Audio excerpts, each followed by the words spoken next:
सर्व मंगल मांगल्ये शिवे सर्वाद साधिके शरण्य त्र्यंबके गौरी नारायण नमस्तुते। सर्वांना श्री स्वामी समर्थ। स्वामीमय लाईफ शीतल ह्या युट्यूब चॅनल वरती तुमच्या सर्वांचं अगदी मनापासून स्वागत आहे।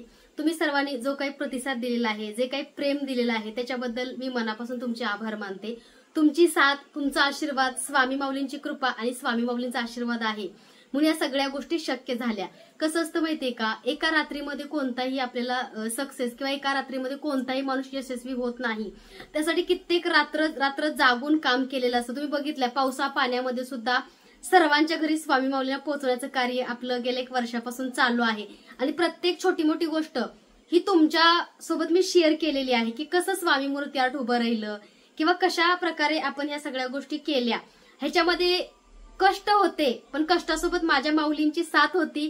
त्याचबरोबर बघा, तुम्ही बघितलं जेव्हा जेव्हा खूप काही गोष्टी घडायच्या, पाऊस पडायचा अचानक, काही ना काही घडायचं, स्वामींनी खूप परीक्षा घेऊन दिलेलं हे कार्य आहे आणि स्वामी हे माझ्या माध्यमातून करून घेत आहेत। निमित्त मात्र मी आहे, पण कसं असतं माहितीये का, स्वामींची कृपा होण्यासाठी किंवा चांगल्या कार्यासाठी भगवंतानी स्वतः आपली निवड करणं हे सुद्धा आपलं एक चांगलं भाग्य किंवा पुनर्जन्माची काहीतरी पूर्व पुण्याही असावी लागते। ज्याचं कर्म चांगलं त्याला भगवंत नेहमी चांगल्या कार्यासाठी निवड करतो, कारण कर्मानुसारच फळं मिळतात। नेहमी म्हणतात कर्म कर्म कर्म, पण कर्म आहे, कर्माशिवाय या जगामध्ये तुम्हाला काही मिळत नाही।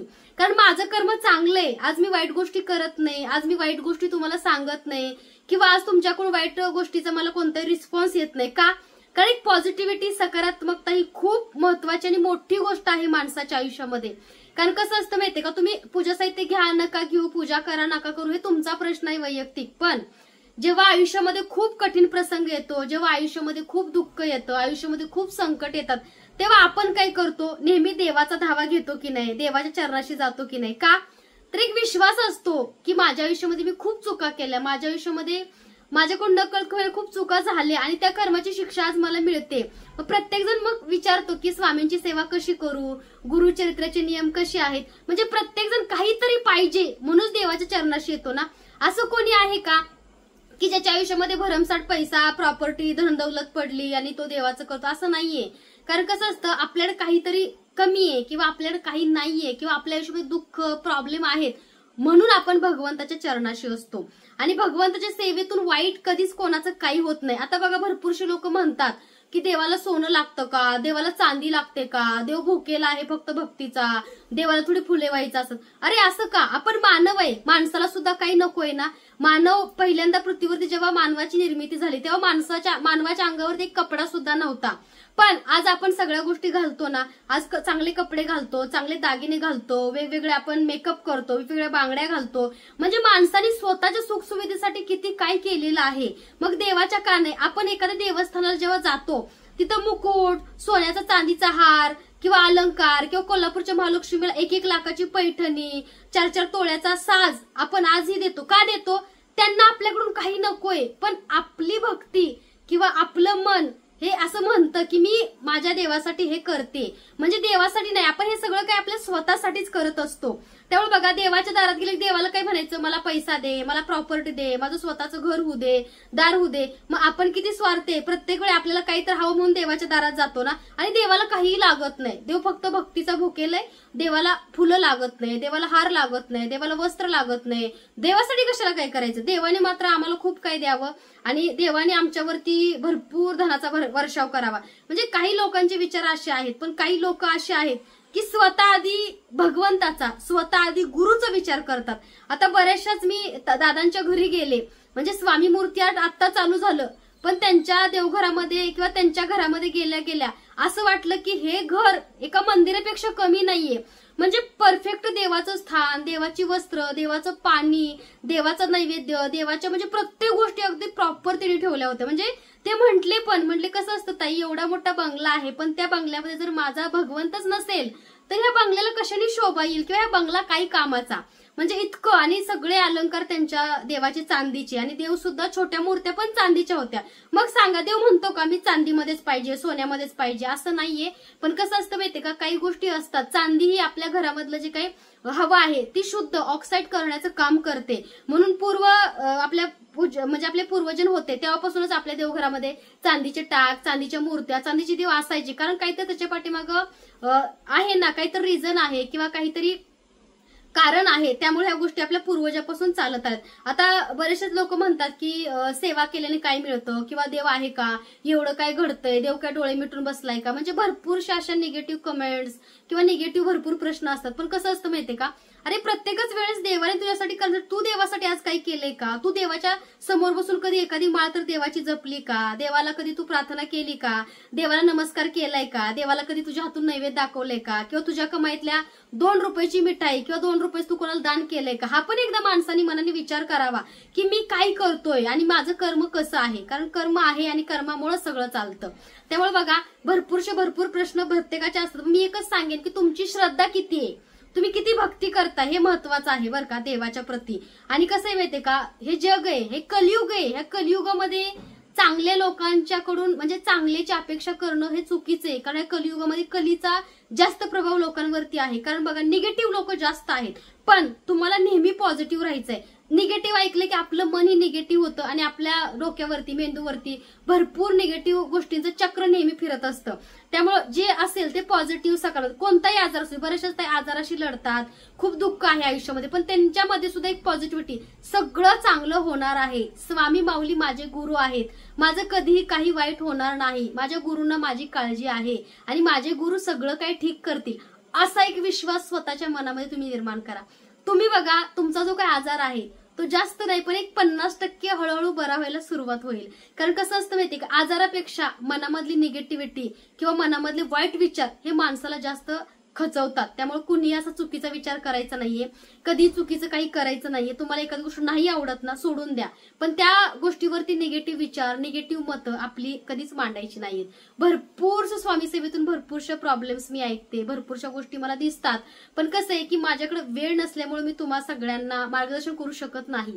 पण मी ठरवलंय आज वेळात वेळ काढून प्रत्येकांसाठी एकतरी मोटिवेशनल व्हिडिओ मी तुमच्यासाठी नक्की घेऊन येईल, जसं अगोदर यायचं. आता बरेचसेच त्यांचे प्रश्न होते की शीतलताई तुम्ही शॉप शिफ्टिंग केले, तुमचं इथलं काम दुसरीकडे घेऊन गेल्या, तर मग सगळ्या देवाची पूजा करून पाठवणार का, धनलक्ष्मी कुंचन पूजा करून पाठवणार का? होत आहे, कारण आपलं जे शॉप आहे ते शॉप नसून ते माझं मंदिर आहे आणि तुम्ही माझ्याकडून पूजा साहित्य परचेस करता, घेता, म्हणजे तुम्ही माझ्यासाठी माझे देव आहात. त्यामुळे बघा, हे सगळं कार्य अगदी असंच चालू राहणार, ह्याच्यामध्ये कण मात्रही बदल होणार नाही. त्यामुळे विश्वास ठेवून सगळं तुम्ही पूजा साहित्य घेताय, पूजा करताय, पण त्या पूजेतून तुम्हाला समाधान मिळतंय का हे नक्की कमेंटमध्ये सांगा. तुम्हाला अनुभव येतोय का हे नक्की कमेंटमध्ये सांगा. आणि तुम्हाला पूजा करून कसं वाटतंय हे सुद्धा कमेंटमध्ये सांगायला विसरू नका. कारण कसं असतं, निगेटिव्हिटीपेक्षा पॉझिटिव्हिटी महत्वाची असते. कारण कुठलीही केलेली सेवा भगवंताची वाया जात नाही. प्रत्येक गोष्टीचं फळ योग्य वेळाल्यावरती मिळतं. तुम्ही सांगा, 2-3 वर्षापूर्वी मी सुद्धा स्वामींची भक्ती करायचं, स्वामींना सजवायचं, स्वामींना नैवेद्य चारायचं, स्वामींशी दिवसेंदिवस बसून गप्पा मारायची. लोक मला म्हणायचे की वेडी झाली, काय त्या मूर्तीमध्ये हिला दिसतं काय माहिती. पण आज ती मूर्ती नसून ती माझी स्वामी माऊली. आज जे मला काही माझ्या माऊलीने दिलंय त्याची किंमत कोणत्याही पैशामध्ये, कोणत्याही सुखामध्ये मी नाही करू शकत. कारण तुम्ही बघताय, अगदी हे किती छोटं चालू झालं स्वामी मूर्ती आर्ट आणि आज कुठं पोहोचलंय. कारण कसं असतं, देव एकदा द्यायला लागला ना, आपले हात घेण्यासाठी कमी पडतात. ही माझ्या गुरुची किंवा ही माझ्या स्वामी माऊलींची माझ्यावरती झालेली कृपा आहे. कारण सेवेमध्ये सातत्य आणि कधीच स्वामींना काहीच मागितलं नाही, न मागता सगळं काही मिळत गेले. आज एवढ्या लोकांना स्वामी मूर्ती आर्टमध्ये रोजगार उपलब्ध स्वामींनी करून दिला. कारण त्यांची काहीतरी इच्छा असेल ना, स्वतःसाठी जगणं कोणी जगतं हो, पण दुसऱ्यासाठी जगता आलं पाहिजे, दुसऱ्यासाठी काहीतरी करता आलं पाहिजे. आज त्यांची चूल चालते, त्यांना 2 पैसे मिळतात आणि त्यांचं चांगलं. प्रत्येक जण बघा स्वामी मूर्ती आर्टमध्ये येतो तो स्वामींच्या इच्छेने येतो आणि जो त्या कामासाठी लायक नसेल तो सुद्धा स्वामी त्याला घालवतात. हा आजपर्यंत अनुभव आहे बरं का. म्हणजे कसं आहे, आपलं मन चांगलं पाहिजे. आपण काम करतो, मी नेहमी सांगते, जॉबपेक्षा कामापेक्षा त्या कामामध्ये आपली किती भक्ती आहे किंवा त्या कामाबद्दल आपल्याला किती प्रेम आहे, किती आपुलकी आहे, हे ठरवूनच आपण ते काम करायचं. आणि मी आलेल्या कामाला त्यांना प्रत्येक वेळी एकच गोष्ट सांगते, ह्या कामामध्ये तुमची आपुलकी असायला पाहिजे, तुमची भक्ती असायला पाहिजे. फक्त पैशासाठी काम करणं ह्याला काम म्हणत नाहीत. जर ते काम तुमची आवड असेल, तुम्हाला ते काम प्रिय असेल, तर त्या कामामध्ये तुम्हाला यशस्वी होण्यापासून कोणीही थांबवू शकत नाही. कारण बघा, आपलं हे काम आहे, त्यांना मी नेहमी सांगते माझ्या स्टाफला किंवा जे काय आपल्याकडे पॅकिंगला ऑर्डरला असतात, कारण आपलं जे स्वामी मूर्ती आर्ट आहे ते एक मंदिर आहे आणि त्या मंदिरामध्ये आपण आपल्या देवासाठी काम करतो. म्हणजे तुम्ही आमच्याकडे साहित्य घेताय म्हणजे तुम्ही आमचे देव आहात, तर आपल्या देवापर्यंत सगळ्या गोष्टी व्यवस्थित पोहोचल्या गेल्या पाहिजेत. कोणाला काही वस्तू कमी पडल्या, व्हिडिओ असेल तर आम्ही दुसऱ्या ऑर्डरमध्ये तुम्हाला ते पाठवून देण्याचा प्रयत्न करत असतो. काही फुटलं तुटलं तरी आम्ही तुम्हाला भरून देण्याचा सुद्धा प्रयत्न करतो. कारण कसं असतं माहितीये का, हे एक आध्यात्मिक कार्य आहे, पण ह्याच्यामधून खूप काही जणांनी त्रास पण दिला बरं का. टाइमपास म्हणून पूजा साहित्य बुक केलं, आवडलं नाही, परत केलं, असे सुद्धा भरपूरशे लोक आहेत बरं का. पण हे देवपूजेचं साहित्य, ह्याच्यामध्ये चॉईस नसतो, आवड आणि न आवड. कारण देव घेताय तुम्ही, देवामध्ये कधी चॉईस असतो का? नसतो. आणि तुम्ही व्हिडिओमध्ये बघता, फोटोमध्ये बघता, म्हणजे भरपूरशा लोकांनी विनाकारण त्रास सुद्धा देण्याचा प्रयत्न केला बरं का. अगदी कुरिअर दारापर्यंत गेलं स्वामींच्या मूर्तीचं. नंतर म्हटले की आम्ही गावाला आहे, आम्ही इकडे, आम्ही तिकडे. ठीक आहे म्हणलं ताई, तुम्ही गावावर आल्यावरती आम्ही पाठवू. त्याच्यानंतर त्यांनी काय केलं की आम्हाला मूर्ती नकोय, पैसे परत पाठवा. म्हणजे अगदी देव दारापर्यंत येतो, पण ह्यांचं कर्म एवढं वाईट असतं की देवच त्यांच्यापर्यंत पोहोचत नाही. अशा सुद्धा खूपशा घटना घडलेल्या आहेत. आणि एका महिन्याने ताईने कॉल केलेला आहे की ताई, चुकलं आमचं, स्वामी दारात आले, आम्ही स्वामींचं आगमन नाही करू शकलो, आम्ही अपमान केला, पुन्हा मूर्ती पाठवा. म्हणजे कसं आहे, तुम्हाला तुमच्या चुकीची जाणीव होणं ही सुद्धा एक खूप मोठी गोष्ट असते. तर आपले व्हिडिओ तर तुम्हाला चॅनलवरती बघायला मिळतात. भरभरून प्रतिसाद द्या, भरभरून सपोर्ट करा. त्याचसोबत तुमच्या छान कमेंट ह्या माझ्यासाठी खूप महत्वाच्या आहेत. आज गोकुळ अष्टमी आहे, तर गोकुळ अष्टमी निमित्त सर्वांना स्वामीमय शुभेच्छा. श्रावण सोमवारच्या तुम्हाला स्वामीमय शुभेच्छा. तर बघा, आज तुम्हाला छोटंसं दर्शन स्वामींचं देणार आहे आणि त्याच्यानंतर दुसरा व्हिडिओ जो असेल तो आपल्या स्वामी मूर्ती आर्टच्या शॉपमधून तुम्हाला बघायला मिळेल. तर स्वामींचं दर्शन घ्या. आपल्याला शॉपवरती जायचं आहे, तर गोकुळाष्टमीची सुद्धा मला तयारी करायची. थोडंसं काम चाललेलं आहे बरं का, म्हणून आज तुम्हाला पूजा वगैरे बघायला मिळत नाही, ह्याच्याबद्दल माफ करा. कारण नवीन शॉप आहे, त्याच्यामध्ये भरपूरचं अजून काम करायचं आहे आम्हाला. पण कसं आहे, तुमच्या सर्वांच्या ऑर्डर आम्ही थांबवू शकत नाही, म्हणून ऑर्डर करत करत आमचं काम चालू आहे. जेव्हा पूर्ण काम होईल तेव्हा तुम्हाला आपल्या शॉपचा व्हिडिओ अगदी बघायला मिळेल. त्याचबरोबर अजूनही व्हिजिट कोणालाही नाहीये, कारण स्टाफ खूप कमी आहे आपल्याकडे. कारण व्हिजिट दिली की भरपूर ताईंना वेळ द्यावा लागतो, पूजा साहित्य दाखवावं लागतं. स्टाफ जर आमचा वाढला तर आम्ही तुम्हाला नक्की व्हिजिट देऊ. सध्या शॉप आपलं ऑनलाईनच आहे, जसं चालू होतं तसंच चालू आहे.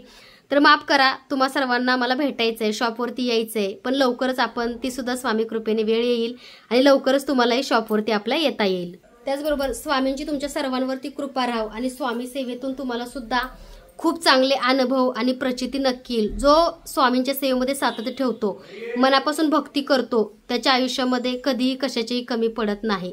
तर सर्वांना पुन्हा एकदा श्री स्वामी समर्थ. पुन्हा एकदा आपण छानशा व्हिडिओसोबत भेटूया. स्वामी आशीर्वाद देताय का? सर्वांना बघा, स्वामींनी आशीर्वाद दिलेला आहे. स्वामी कृपा सर्वांवरती राहो. सर्वांना पुन्हा एकदा श्री स्वामी समर्थ.